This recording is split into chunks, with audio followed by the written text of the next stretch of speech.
যে বিষয়টা ব্যক্তিগতভাবে কোনোদিন সাপোর্ট করিনি, কোনোদিন পছন্দ করিনি, সেটা বলতে বাধ্য হচ্ছি। জাকের আলী অনিকের জায়গায় যদি সৌম্য সরকারকে নেওয়া হইতো, তাতে কি ভালো হইতো না মন্দ হইতো? আপনার কি মনে হয়? এখন আপনি হুশ করে বলে উঠবেন থামেন, সৌম্য ওপেনার, জাকের 5-6 খেলে।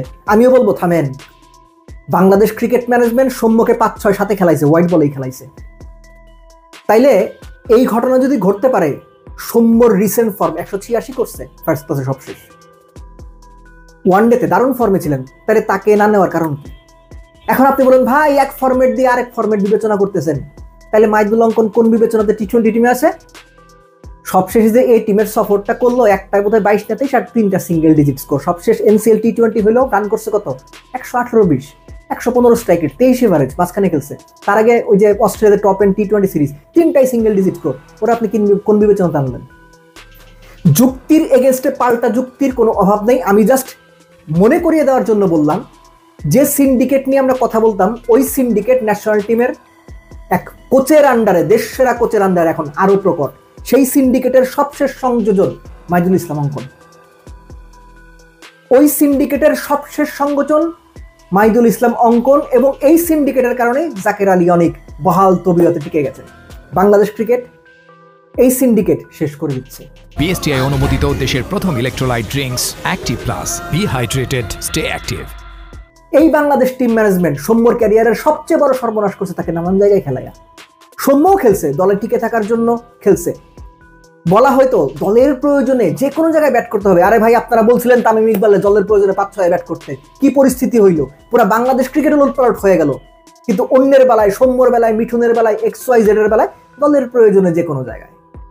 সো এই যে ডাবল তো না, মানে triple quadruple standard Bangladesh cricket ম্যানেজমেন্টে, এইটারই একটা প্রকাশ হচ্ছে যে মাইদুল ইসলাম অঙ্কন কোথাও কোনো পারফরমেন্স না করে টি20 দলে টিকে গেছে।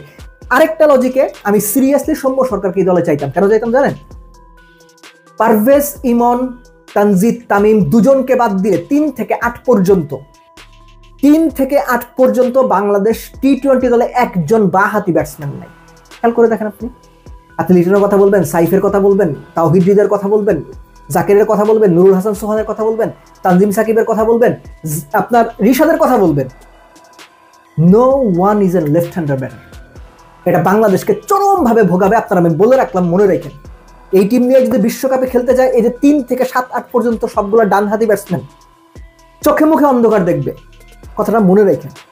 সো জিনিসটা হচ্ছে, এই যে বাংলাদেশ টিম ম্যানেজমেন্ট যে সিদ্ধান্ত নিয়েছে, আরো স্পেসিফিক্যালি গাজী আশরাফ লিপু, উনি এই যুগের ক্রিকেটের সঙ্গে তাল মিলিয়ে চলার মতো, নির্বাচন করার মতো, প্রধান নির্বাচন থাকার মতো তার যোগ্যতা, দক্ষতা, সক্ষমতা আছে কিনা, এটা নিয়ে আমার সিরিয়াস ডাউট আছে।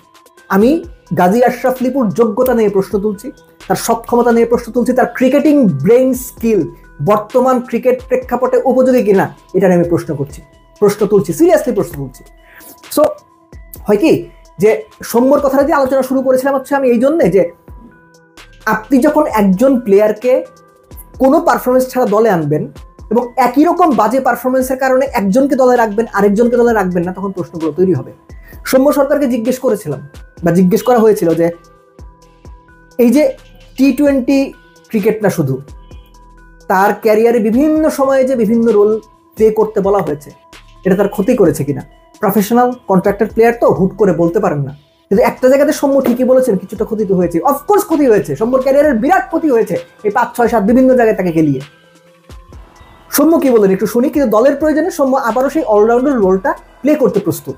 অবশ্যই, মানে ক্ষতির কথা বলবো না, কিন্তু টিম তখন ফিল করছে যে আমার ওইখানে খেলা উচিত, তো আমি চেষ্টা করছি যে টিমের যতটুকু দরকার দেওয়ার জন্য, এইটাই, এছাড়া অন্য কোনো কিছু চিন্তা করি নাই কখনো। যেটাই সুযোগ আসবে ওইটাই চেষ্টা করব, সেটা ব্যাটিং হোক বলিং হোক।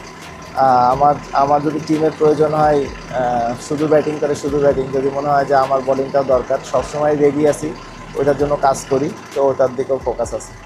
আপনি হয়তো মনে করতেই পারেন যে আমি সৌম্য সরকারকে প্রমোট করার জন্য এই আলোচনাটা করছি। Thing is not like that.